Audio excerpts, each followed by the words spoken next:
Aku tengah training berenang. Kenapa aku training berenang ni?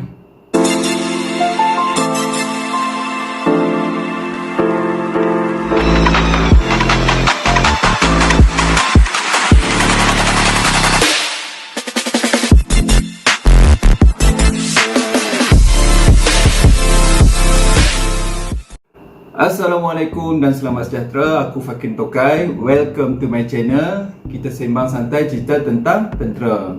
Kepada yang baru kali pertama sampai ke channel aku ni, aku seorang pesara tentera. Jadi aku kongsikan cerita-cerita berkaitan tentera.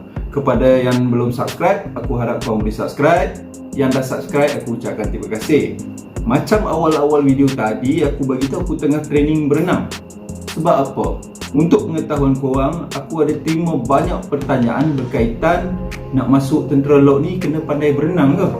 Jadi dalam video kali ni aku akan kongsikan jawapan aku kepada persoalan berikut, sama ada nak masuk tentera laut ni kena reti berenang ataupun tidak. Seperti yang korang sedia maklum, nama petentera laut mestilah kena pandai berenang. Tapi persoalan dia, sebelum korang masuk tentera laut, masa korang datang untuk pemilihan, sama ada pemilihan rekrut ke, pemilihan prajurit muda ke, pemilihan kadet ke, pemilihan pegawai kadet keraduan ke, perlu atau tidak anda dah tahu berenang?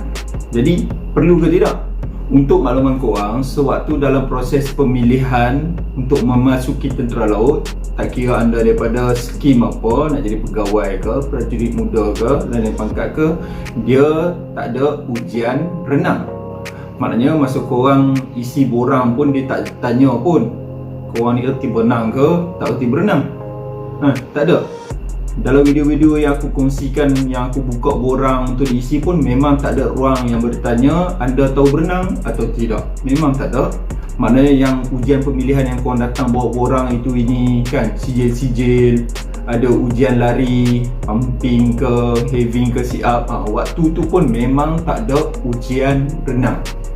Dan tak ditanya pun. Dia tak tanya pun waktu korang berbaris kan, korang beratur tu, kau erti berenang tak? Kau erti berenang tak? Kau erti berenang tak?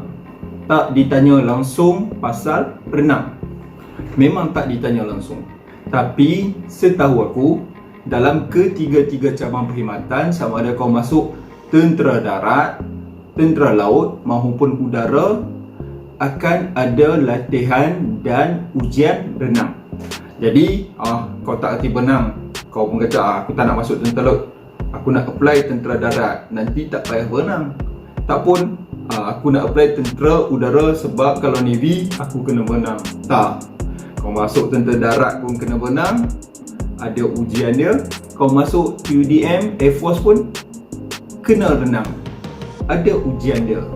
Cuma apa yang membezakan tentera laut berbanding tentera darat dan tentera udara adalah sebab dia tentera laut, jadi renang ni adalah lebih dipentingkan dalam perkhidmatan tentera laut. Bila cakap dia lebih dipentingkan tu, ujian dia berbeza. Jenis ujian yang dilaksanakan dia tu, variasi ujian yang dilaksanakan berbeza berbanding dua perkhidmatan lain. Jenis renang dia pun lain. Sebagai contoh, waktu ujian kau kena renang kuat dada.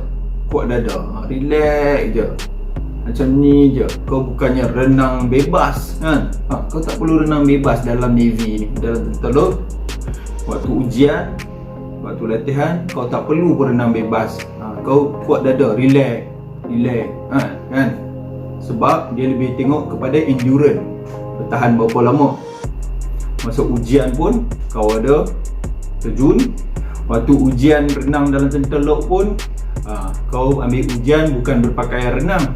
Kau ada pakaian renang, kau pakai kat dalam, dekat luar kau pakai overall tu, baju yang penuh tu kan. Dengan pakaian tu lah kau ambil ujian.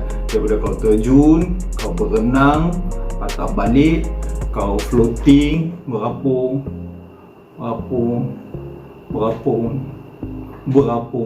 Kenapa aku cakap berapung ni? Waktu tu bagi aku rasa sangat lama nak berapung, nak floating lamanya.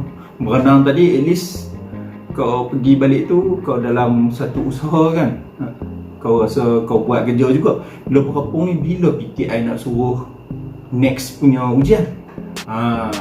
Habis berapung kau kena buka baju yang aku cakap tadi, baju overall tu, biar dia tenggelam. Kalau PTI baik, awal-awal dia suruh buka dah kau berapung, ada setengah PTI. Sebenarnya ikut suka PTI juga benda ni kan. Kau buka lambat sikit, sambung berapung, cukup masa, dia puas hati kau boleh floating, baru dia suruh kau menyelam ambil baju tadi. Baju tu dah tenggelam, kena selam ambil. Memang penat bang. Nak menyelam, nak sampai ke baju tu jauh punya rasa, sebab kau dah terlalu penat. Dapat baju tadi, sangkut dekat leher ni, baru berenang ke penamat. Itulah ujian renang dalam Navy.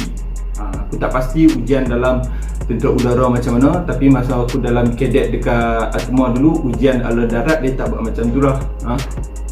Adakah aku cerita ni untuk menakutkan orang daripada masuk Navy atas alasan berenang? Tak, bukan. Masa aku masuk Navy dulu, aku antara orang yang tak pandai berenang. Tak pandai. Kita berenang kat kampung, berenang biasa kan. Dan kadang-kadang kita tak pernah test pun kita punya endurance. Kita tak tahu berapa jauh kita boleh berenang. Dan masa kita dalam latihan, ramai je orang lain yang tak pandai berenang. Ramai orang erti berenang tapi dia tak cukup pandai berenang. Navy ajar kau teknik berenang yang lebih baik. Teknik-teknik yang betul PTI akan ajar. Jangan bimbang. Lagipun zaman moden ni, askar bukannya macam dulu. Mungkin ada orang-orang lama yang cerita bila dia masuk dalam tentera ni dulu, dia kena belasah. Belasah maksud aku kat sini bukannya pukul, maknanya cara training tu kasar. Sekarang ni tak macam tu. Dengan tentera pun sekarang ni banyak ambil ISO dan sebagainya kan, ada standard-standard kena ikut. Jadi biasanya kau akan diajar dengan baik dulu. Cuma macam mana kita kat sekolah, ada pelajar cepat, ada pelajar lambat. Dan kadang-kadang kita terpaksa guna cara yang lebih keras sikit untuk melatih orang yang lambat. Kalau tidak kau ketinggalan lah berbanding kawan-kawan kau ni. Kan? Jadi persoalan dia nak masuk tentera laut ni kena pandai berenang ke atau tidak adalah tak perlu pandai berenang pun. Tak ada siapa tanya waktu kau apply nak masuk tentera laut, tak ada siapa tanya kau pandai berenang ke tak. Tapi bila kau dah dalam tentera laut, kau kena tahu berenang dan kena lulus berenang. Sebab apa kena lulus? Sebab kalau tak lulus, kau tak akan naik pangkat. Buatlah macam mana pun, bagi lulus berenang. Memang ada kawan-kawan kita yang akan lambat sikit lulus pada orang lain, normal. Tapi kalau kau lambat, kawan kau pergi kelas, kau hari-hari pergi berenang bersama sekumpulan orang lain yang tak pandai berenang, orang yang lulus renang dah, dia boleh terlibat aktiviti lain. Contohnya hari Minggu dia boleh keluar.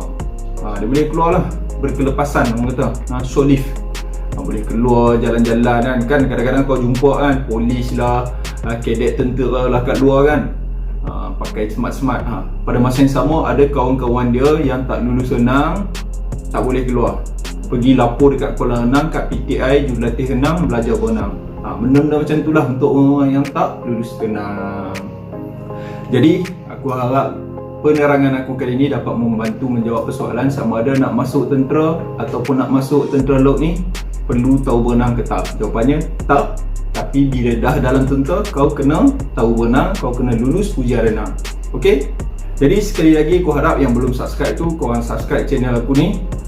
Aku ada kongsikan video yang terbaru setiap minggu. Kita jumpa lagi dalam video akan datang. Aku Fakin Tokai. Terima kasih. Assalamualaikum.